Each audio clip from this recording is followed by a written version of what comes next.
you're watching News Epicenter with me, Marya Shakil. India has recorded over 3 lakh positive corona cases in the last 24 hours.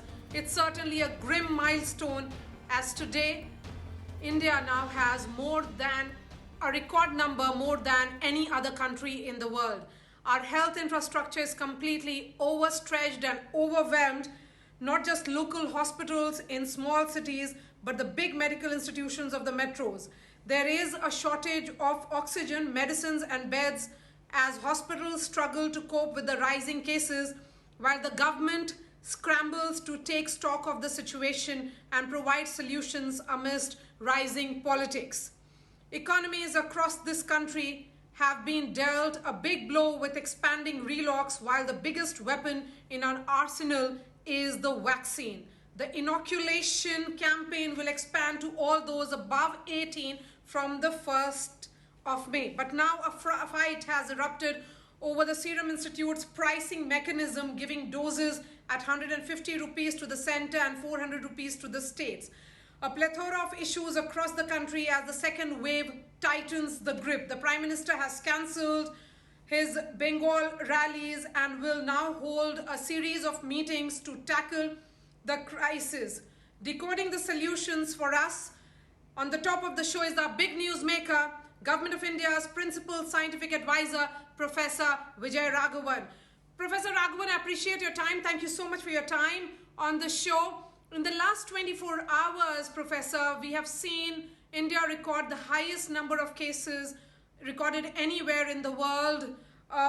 Most health experts are of the opinion that we really do not know when is the peak. Are we now almost in an uncharted territory? Thank you very much. We are indeed showing a very large number of cases each day, and that, of course, is a cause for very great concern. But keep in mind that peaks and falls together take about a 12-week period. And these periods are to be looked at not just nationally, but in terms of states and districts and so on. So if you look at when peaks started at different locations, you will be able to get a rough idea of when they're likely to come down in those locations. Overall, it'll take a little longer because there are multiple start times and multiple fall times. So we should start expecting to see falls later towards the end of this month, early next month. But meanwhile, more than predicting what will happen or not happen, because there are many new variables here we must keep in mind, it's important that we take measures to address every aspect we can of healthcare now, as well as distancing, as well as analysis of strains and vaccination on large scale. So the focus, in my view, is not so much about predicting what will happen, but by looking at what we can do right now. Maharashtra, Delhi, several states, Professor Raghavan, have sent SOS for oxygen. What is so different about this second wave that has made oxygen such a critical resource? Because we've learned in the first wave that oxygen is effective. Early on at the start of the first wave, we thought ventilators would be needed for everyone. But as healthcare analysis improved in the first wave, we learned that those with relatively mild symptoms, that lying prone, breathing deeply would help. And those who have moderate to severe symptoms, oxygen is very valuable. And then ventilators is for more people at later stages of the illness progression. So that learning is what has resulted in the requirement for oxygen. Oxygen capacity has increased, but the scale of what we see now has posed enormous challenges, and that has resulted now in the rerouting of oxygen supplies from various other components in our system into medical oxygen on a large scale. So we're likely to see oxygen availability, more important, the logistics of distribution combined with the more availability so that oxygen is supplied to where there is need. Why is our entire healthcare infrastructure almost in the intensive care unit, Professor Raghavan?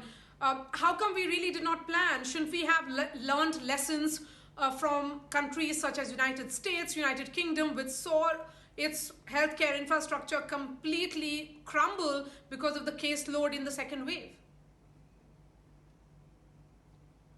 There was an enormous increase in capacity, if you remember, in our hospital capacity, our beds and ICUs at the time of the first wave.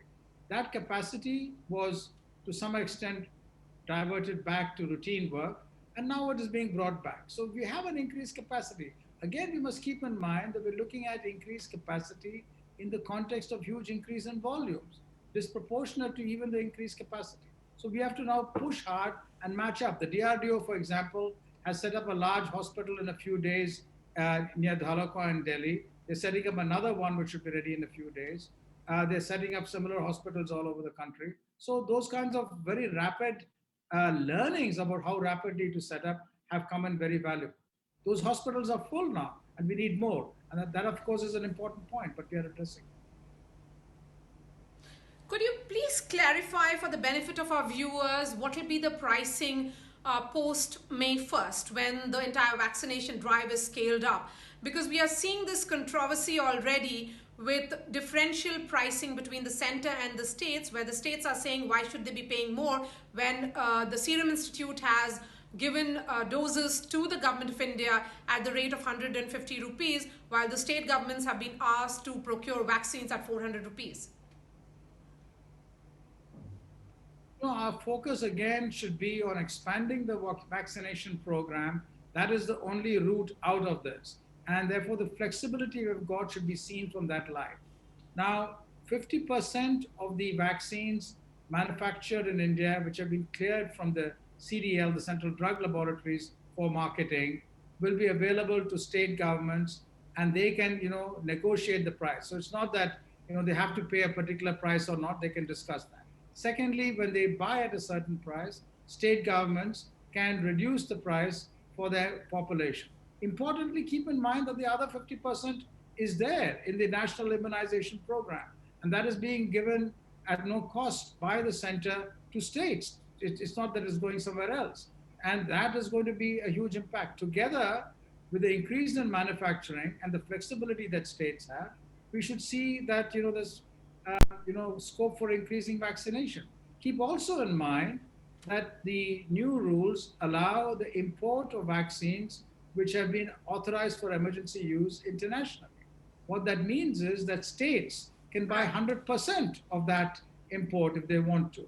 Again, those prices can be negotiated. There's greater flexibility there, states and private parties. So this will all increase in the availability of vaccines. Now, there's a great discussion about the pricing issue. There are two important points. The pricing is something which, we should not see predatory pricing, and we will not see that. Companies will not be doing that. Now, even so, if the price is high, states have the opportunities to work in multiple ways to reduce the price so that the beneficiary gets it at very little or no cost. Professor Raghavan, last question to you. There is this fear of the third mutant. Are we always one step behind this virus? I think there's a real mutant, error in calling these things single, double, or triple mutants. That's not correct nomenclature. Remember that as the virus travels from person to person, city to city, country to country, it gets many, many mutations. These mutations, by and large, are simply date and time stamps.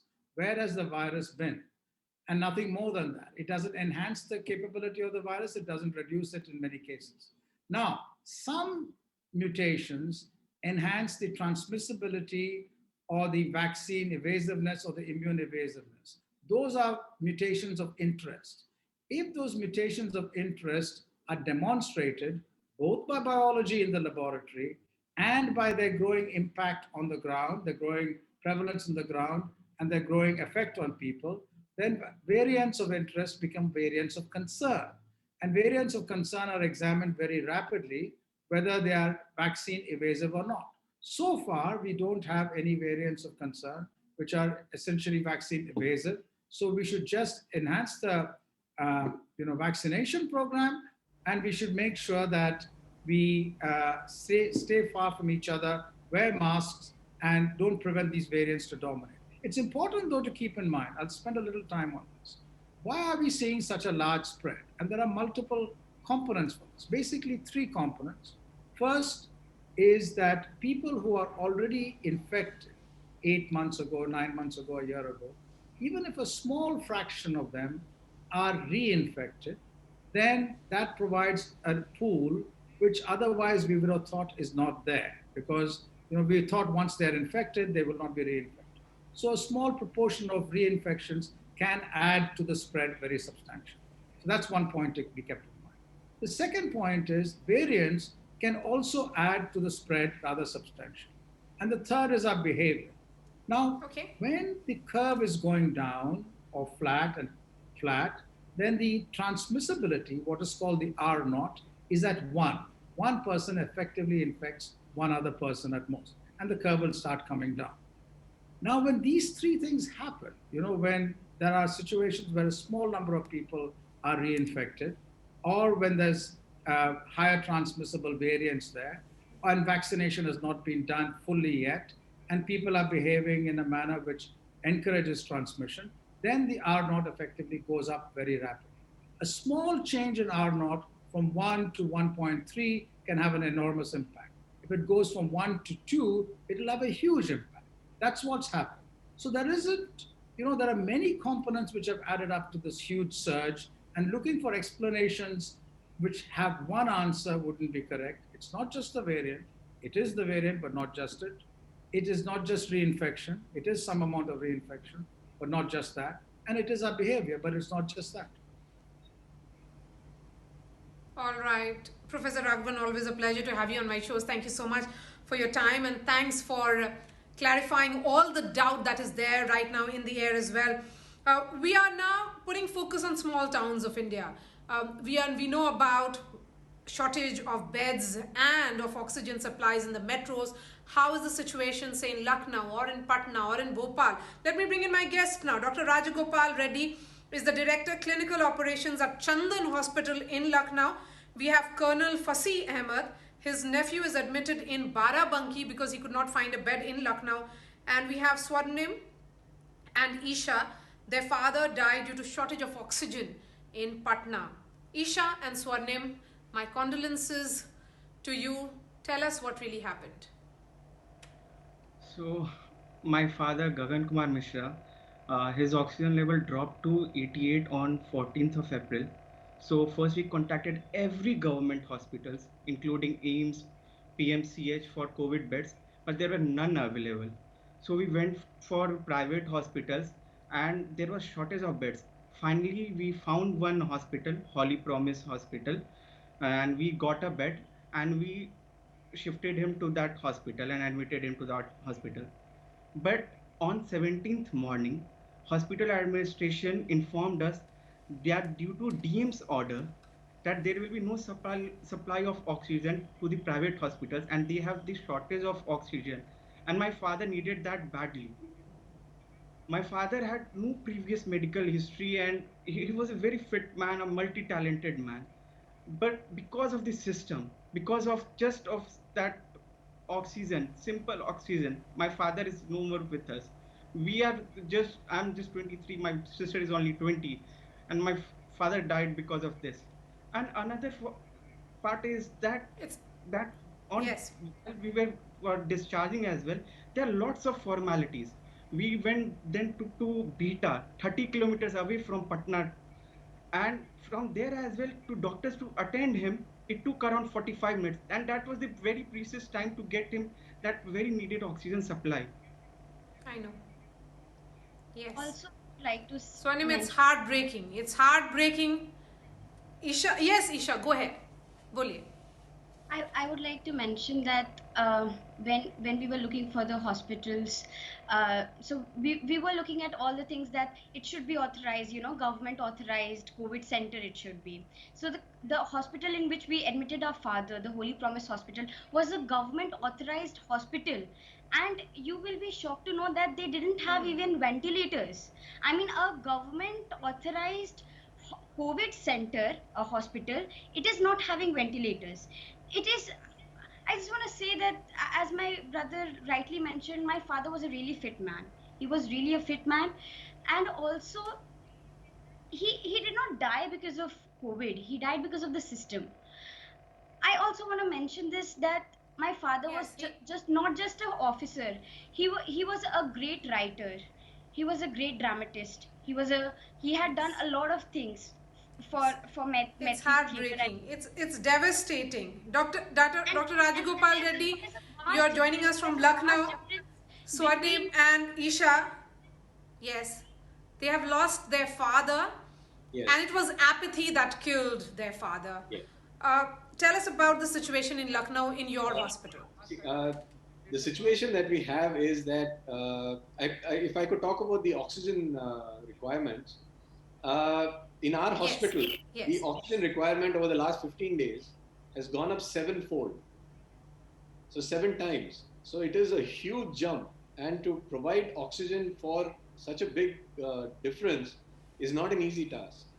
So that is one thing. And the second thing is in Lucknow, there is a classification of hospitals. So which is actually mentioned, we have a COVID command center. So every hospital is classified into an L1, level 1, level 2, level 3 hospital. So level 3 hospitals have ventilators. Okay. They take in patients on ventilators. Level 2 patients are people on oxygen, and level 1 are on room. So in Lucknow, if you have a ventilator patient, you're directed towards a level 3 hospital. So that way the command center knows where the hospital beds are freed up, and then they send the patients there. But that has worked really well so far. But with this load and this case load, I don't think that is working. So now they revised the direction to take patients in, go directly to the hospital and take patients in. And if you can't, then you come to the COVID command center. Okay, let me give a word to Colonel Fasih Ahmed. Colonel Fasih Ahmed, how is your nephew doing now? He's under observation, and we are all crossing our fingers and praying like hell. That's about all that one can say. You see, the situation today is as bleak as it was 3 days ago when our ordeal started. And the ordeal started basically not because of the hospitals, but because of the total collapse of the entire command, whatever nomenclature is.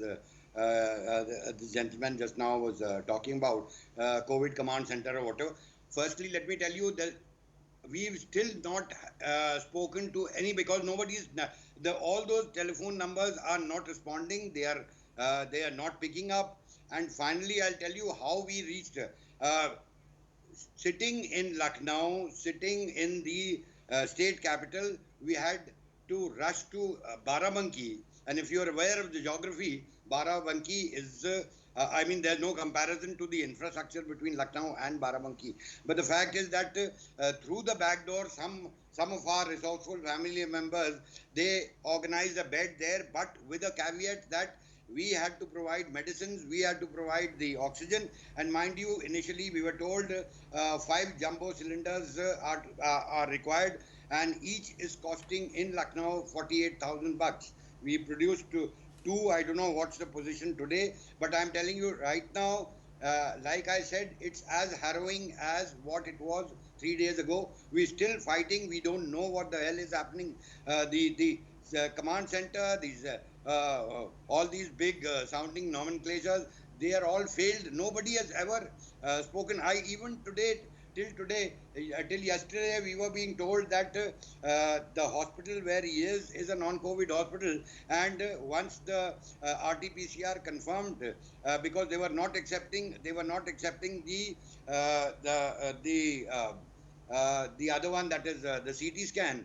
So once the RT-PCR came, then we thought that probably now the system will take over and he will be put, he's a 45-year-old boy, he'll be put into a COVID hospital. I don't know what is the position, but nobody has responded. And let me tell you one more thing. Okay. Now the family is just a little bit. The family is so scared now that they are not willing to escalate the matter, because they say that ये भी hospital चला जाएगा हमारे पास से. It is. Yes, it is a harrowing experience, and these families from Lucknow and Patna sharing their experience. My condolences to Isha and Swarnim. Again, it's heartbreaking to see both of you go through this really tough time. Thank you so much for to the panelists for joining us. Let me bring in my newsmaker, another newsmaker now. Chhattisgarh's Health Minister T.S. Singh Deo is joining us. Mr. Singh Deo, you know, there are a lot of questions being raised by opposition ruled states about dual pricing. Serum Institute of India has said that the state governments will be getting the doses at 400 rupees. Have you gone ahead and made the order? We are in the process of doing that, finding out what the other states have done, how they have managed. We are not yet very clear about the 50% of the vaccines being picked up by the government of India, because will that apply even after the 45 plus age group has been covered? So even in that situation, if the government of India is going to pick up half the vaccines, will they be presumably passing them on to the states?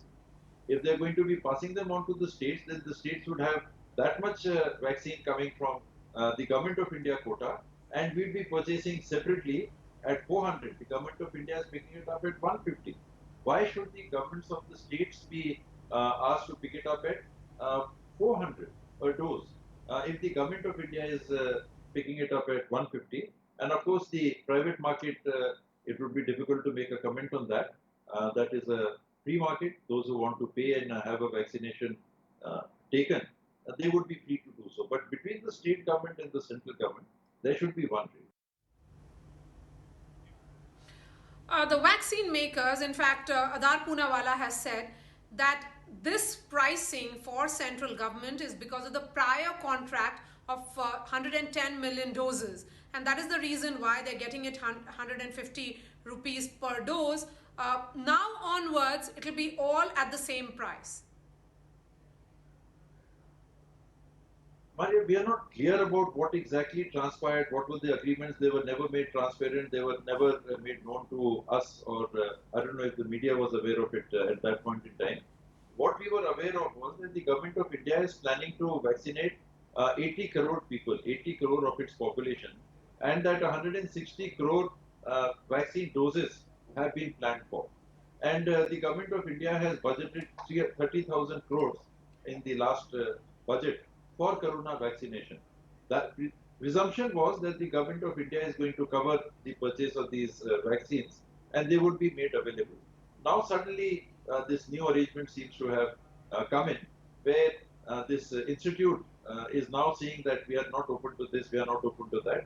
Understanding was that this was a product, let us say, designed or developed by Oxford University and AstraZeneca, with foundations like Bill and Melinda Gates Foundation supporting them, and the COVAX team, an international body who was supervising production and distribution of these vaccines in underdeveloped countries or developing countries. So, last question to you. Yes, last question to you. The health secretary had written to the states, including yours, in the month of January, that the cases would surge, that there would be a spike.